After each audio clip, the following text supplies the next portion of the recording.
Alright guys, so let's talk about the tools you're going to need to do a basic interior inspection. This is in no particular order. The first thing you're going to need is a good flashlight. And by the way, all the equipment you see down here, I'll have links in the description section down below. So if you want to buy this exact stuff, I'll link it in the description section. But a good flashlight is really incredible. You wouldn't believe how much damage I found with this flashlight that the homeowner didn't even know was there, or that I can't see until you get this thing up there and you look at it. So not real expensive, like 25 bucks. Critical to a correct inspection.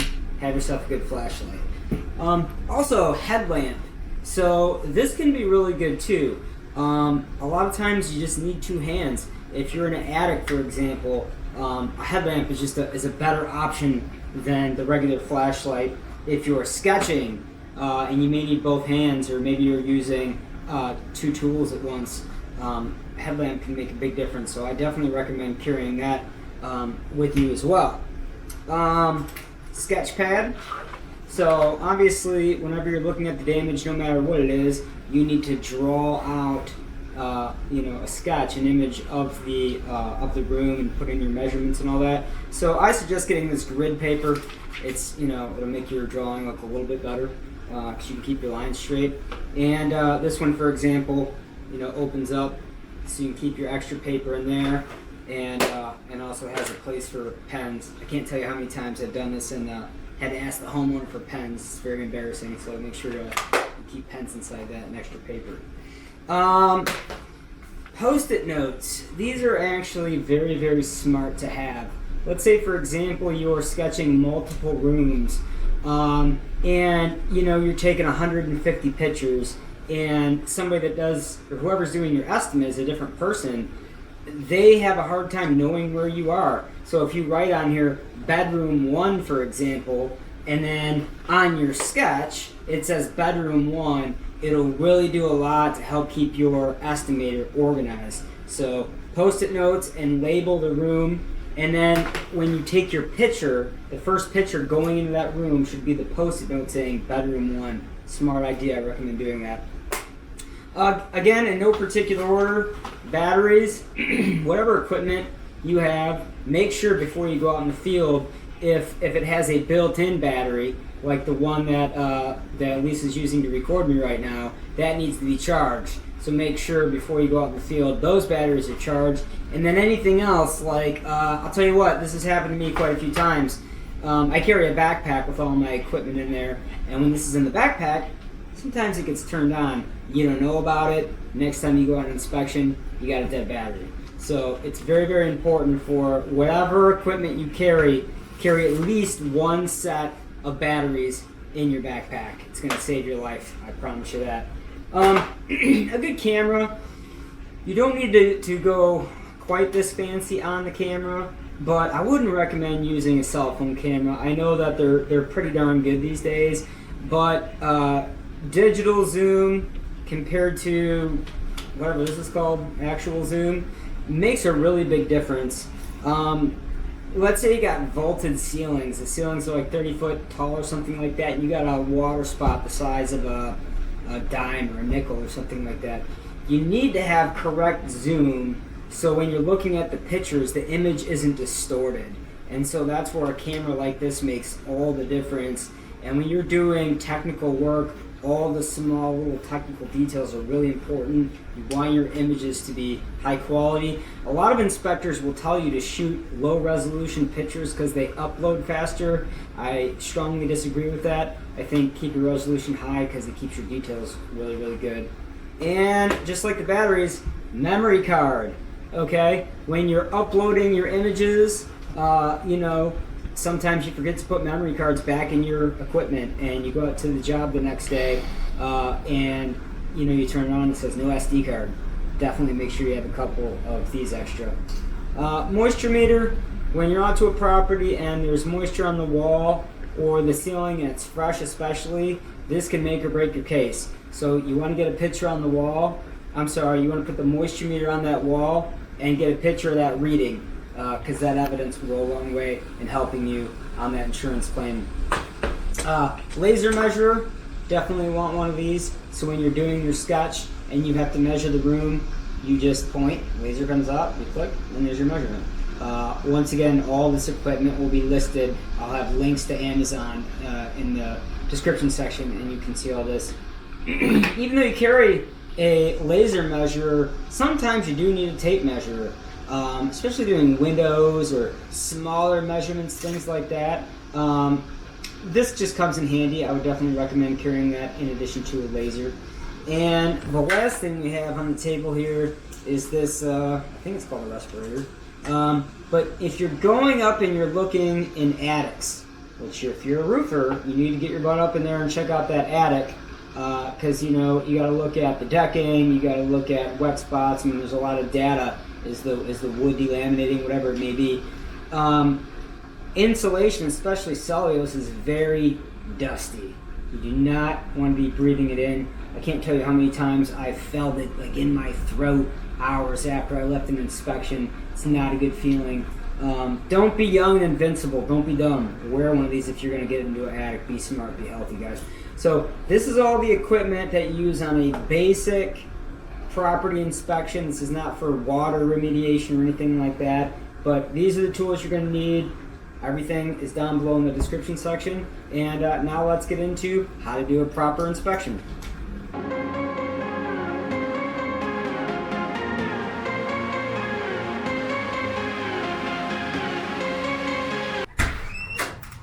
Well, hello, and welcome to how to inspect an interior.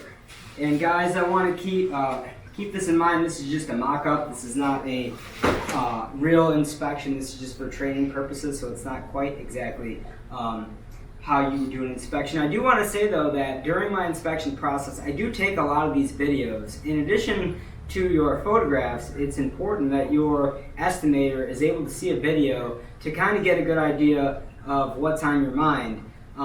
We are actually filming this on a DJI Osmos Pocket. It'll be in the description section below. If you guys want an awesome video recorder, I would pick one up. So in this example right here, what we've done in this room over here is we've simulated water damage using some tape. And you can see we have a blue piece of tape right here and a blue piece of tape right here. And so we're going to treat that as water damage.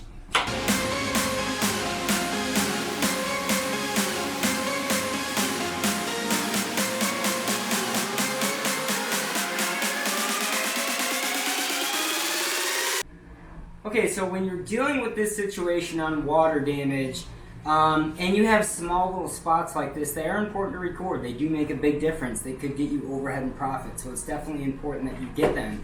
And so, depending on the severity of the damage, if it is just discoloration and there's not real sagging or cracking to the drywall, realistically, you can just apply Kills, which is like an antimicrobial agent, over the top, and then 2 coats of paint and texture on this. And so that's what we're going to document in the sketch. And so we're going to go through all this. But the first thing we need to do is we need to take our photographs first. And the photographs, what you need to do is think about how we did the exterior photographs. You kind of need like a 3D picture of the room so your estimator can see every last little detail. And so what we're going to do is we're going to start back here in this opening. So we're looking at this, area, and we're going to take our pictures from there. So just follow me back over here, stop right there. So what we're going to do is I need to take, so like I said, I'm going to take pictures in such a way is it'll basically look like you can just spin right around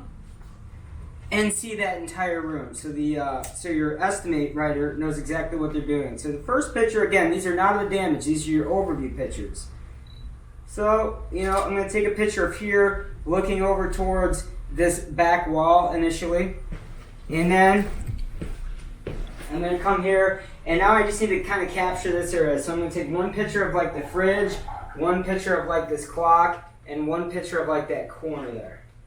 So boom, boom, boom. Now the next set of pictures wants to pick up from that corner and then move this way. So I'm going to come here. I'm going to go to the corner.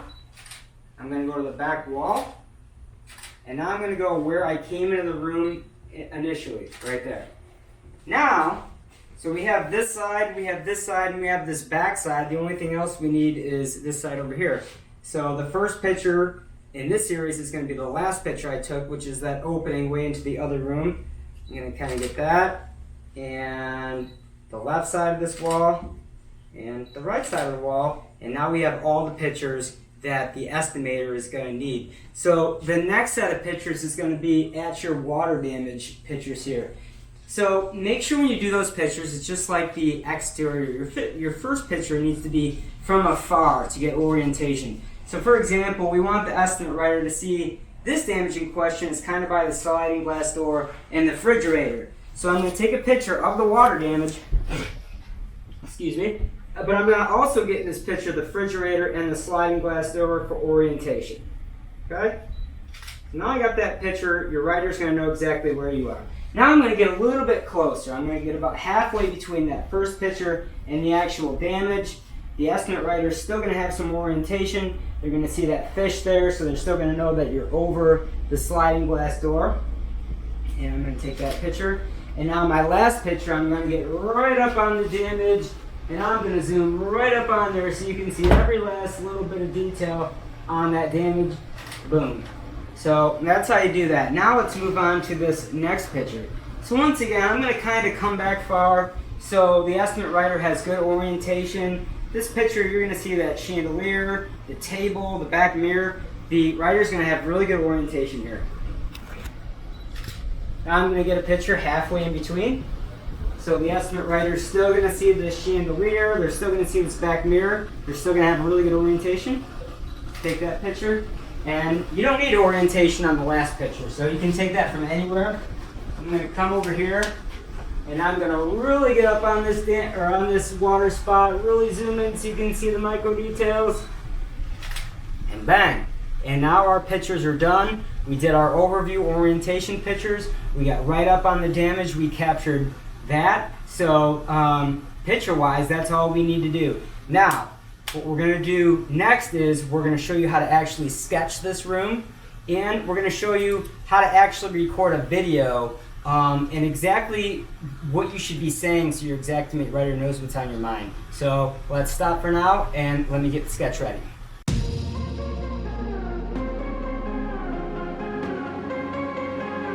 Okay guys, so now we're ready to do our sketch. So when you get out your sketch pad, the first thing you need to do is write down either the address or the name of the client where you are, so in case you sketched 3 or 4 places that day, you know what you sketched. I made that mistake before, stupid. So don't do that. So I'm going to write down cold is where we are. And you can do it the full name, address, whatever. You just want to know where the sketch is for. So you're going to want to put the client name, and then you're going to want to put the room after there. So we're going to put dining room. Is it 1 or 2 N's? D-I-N-I-N-G? D-I-N. I don't know how to spell, sorry guys. And my writing's pretty poor too, so dining room, okay? And so what we're going to do here, it doesn't really matter where you start the sketch. You can do it wherever you feel comfortable. And keep this in mind. When you're painting, the insurance company owes for a continuous run. Okay, so if you come over here, this beam right here separates this part of the ceiling from this part of the ceiling. So the insurance company is not going to owe to paint this part because of this separation. They only owe for continuous run. So the only thing you're going to sketch here is this section right here. If you look at that wall down there where the paddle is, obviously there's a break from this room into the kitchen. And you have this divider here. So all you have is this simple area. So you want to start out your sketch. So basically in my sketch, I'm starting from this part, this corner here, and moving that way. So it's basically just a straight line. So I'm going to follow this line on my nice grid paper here, so it's fairly straight. Don't worry about your drawings being to scale or anything like that. And then this back wall, we're going to come over. And we have this, now we have these cabinets here that kind of come out and over a little bit. And so we're going to factor that into the drawing. So this is going to be where the ceiling comes over for the cabinets, and then it comes back over by the sliding glass door, and then it comes back down to this corner here, and this corner across here. So that there is your simple drawing. Now what we have to do is we need to populate the measurements here, here, here, here, here, and here. And so that's what we'll do next.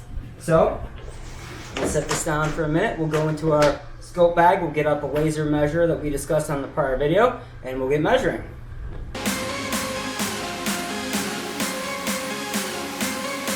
Okay, so now we're going to use our handy Bosch laser measure. Again, we'll have this in the description section. This is a pretty sweet laser measure. I would recommend that. So I'm going to take the measurements the same exact way I started this sketch.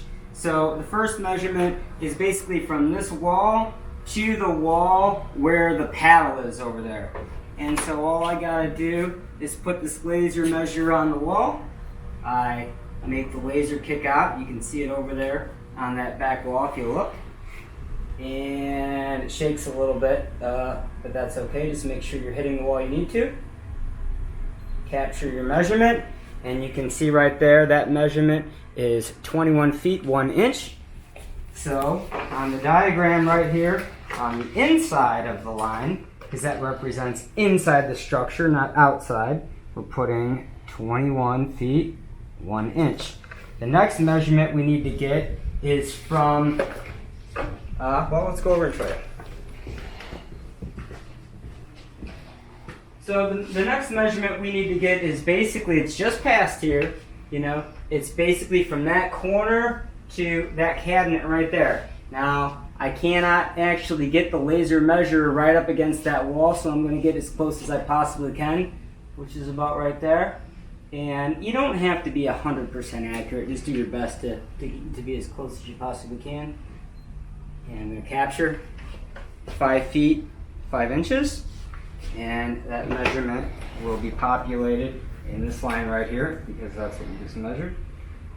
5 feet 5 inches. The next measurement right here represents this area right here. So I'm going to grab the laser, and once again, I can't get it exactly perfect, but I can get pretty close. So we will get the laser right there. 4 foot 11 inches is what it says. That measurement is right here.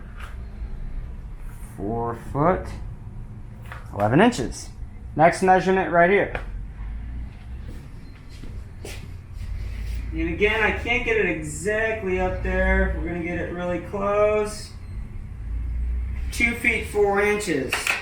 Now sometimes, if you don't want to have to squeeze it into a real small spot, just draw a line. You know, so you have more room, and then here you can just put 2 foot 4 inches, and that represents that area. That way you don't got to cram it into such a small space. Okay, so next measurement from here down to that wall right there. And so I'm going to put it up right here. Don't hit a mirror. So shoot it right next to that mirror. That comes out to 16 feet 4 inches. So that represents that wall right there, 16 feet 4 inches. And now all we need is this back wall. So let's come over here. And I'm going to use my chest to represent this back wall here. And we're going to flip on the laser. And 7 feet 9 inches. So this back wall right here, 7 foot 9 inches. And now your measurements are complete. So after your measurements are complete, then normally what I do is I set up a little section over here that says notes. And understand, your estimate writer doesn't know, now he may or may not necessarily know exactly what you want him to do. So in this section, this is where I tell my estimate writer what to do. So the first thing we need to do here is think we're painting, right? So we have to what's called detach and reset, or remove and replace any items that are in the way of painting. So on this ceiling, for example, we have the chandelier here, we have a light fixture down there, we have a smoke detector down there, and we have two small recessed lightings back here over by the chandelier here. And so all these things will need to be detached and reset. So on this note right here, I'm going to put D and R, detach and reset, and I'm going to put two light fixtures,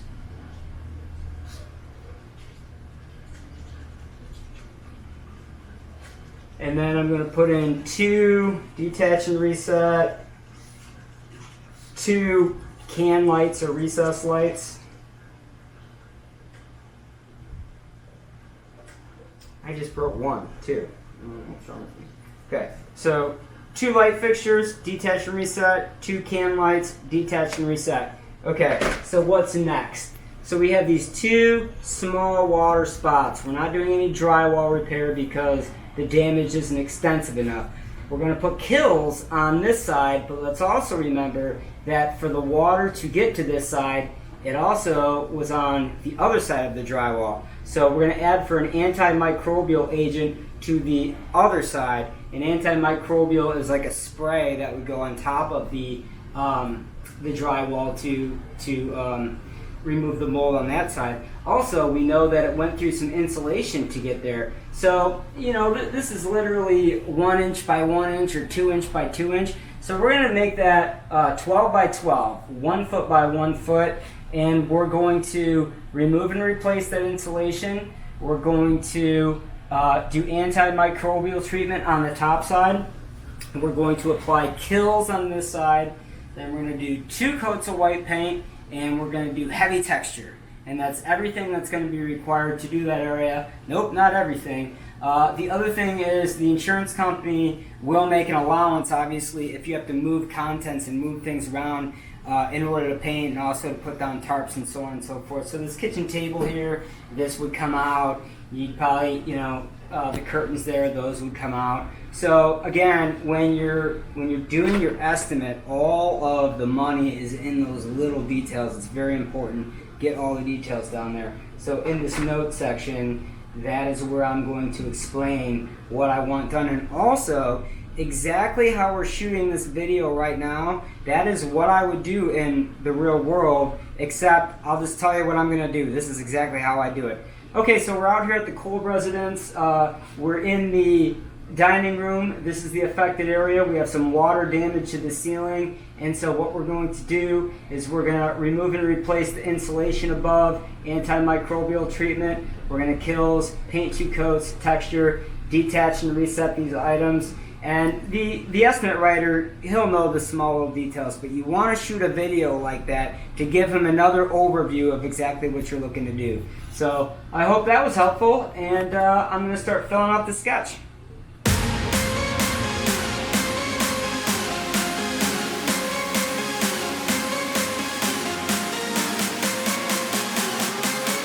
And now my note's done. So when you upload all your pictures of the loss, you're going to also upload your sketch. This is going to provide all the measurements that your estimate writer needs. It's going to provide him the exact details of what needs to be done in that room in case he doesn't know. And he's also going to get a video file. So between all 3 of those things, he has a very comprehensive report.